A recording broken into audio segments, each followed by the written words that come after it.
Elas kord väike Maias poiss, keda kutsuti Kristofekiks Mina olen Kristofek. ja kes armastas üle kõige maailmas vahukooretorti.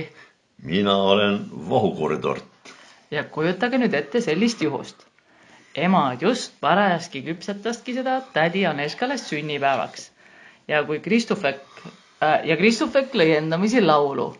Hurraa, hurraa, küpsetatakse vahukooretorti. Ja ta ei läinud köögist ära, ehkki ema. Mina olen ema, ütles talle. Jookse parem klaverimängu harjutama. Sa ju lubasid tädi Aneškale, et mängid talle. Oo, sinine kelluke, helise magusasti. Kuid Kristofek mõtles. Või veel, mina mängigu klaverit just siis, kui küpsetatakse vahukooretorti. Parem peidan end köögis kuhugi, nii et ema mind üles ei leia. Ja et ta oli tõepoolest väike, siis peitis ta end mikserisse. Mina olen mikser. Kus oli vahukoor ja nõnda sõi ta seda mõlema suu poolega.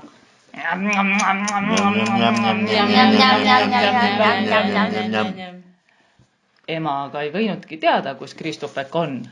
Ja nõnda pani ta mikseri käima. Mikser tegi. Ja nii sai Kristofekist vahukooretort. Ilma, et ta isegi oleks teadnud, kuidas see juhtus. Tort oli kena. Peal oli tal vahukoor ja murelid. Keskel marmelaad. Ja ta lõhnas nii magusasti, et see oli alles magus lõhn. Ja siis pandi ta karbi sisse. Karp seoti roosa paelaga kinni ja mindi tädi poole. Kristofek lebas karbis ja ütles endamisi. Minu käsi käib küll päris hästi. Mind kantakse karbi sees. Ma lõhnan nagu vahukooretort, peal on mul murelid ja vahukoor. Keskel marmelaad, mis oleks, kui ma natuke maitseksin.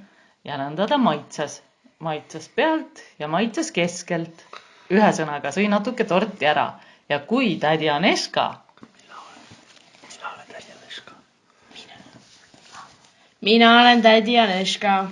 Avas karbi, hakkas ta karjuma, et mida see peab tähendama? Mis pärast te toote mulle ära näritud tordi, mis näeb välja nagu oleks hiirte käes olnud? Seesugust ma ometi sööma ei hakka.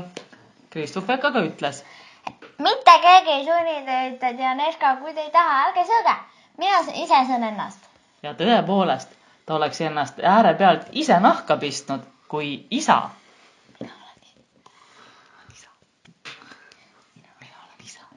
Et aitab. Mina olen isa. Poleks õnneks öelnud, et aitab enam mitte ühtegi suudeid. Sa lubasid tädile, et mängid talle klaverit. Tädi aga karjus. Kristofek on vahukooretort, siis ei tohi ta klaverit mängida. Ta määrib klahvid ära ja kes need pärast puhtaks teeb. Kuid isa ütles. Ainult rahukeelistadi. Too mikser siia, küll sa näed.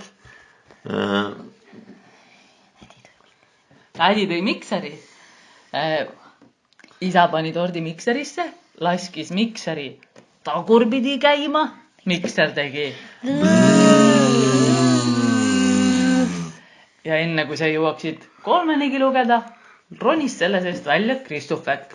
Ainult natuke väiksem kui varem. Nõndaks, nüüd võtke isteti ja mängi ometi talle. Ütles isa ja Kristofek ronis klaveritoolile. Mina olen klaveritool. Ja mängis. Sinine kelluke helise magusasti. Kui ta mängis kehvasti, sest tal olid nii lühikesed jalad, et ta ei küüdinud pedaale sõtkuma. Kuidas on see võimalik? Imestas Kristofek. Ma olen väiksem kui eile. Aga isa ütles. Miks sa ei peaks siis väiksem olema, kui sa oleksid ise ennast ära pealt nahka pistnud?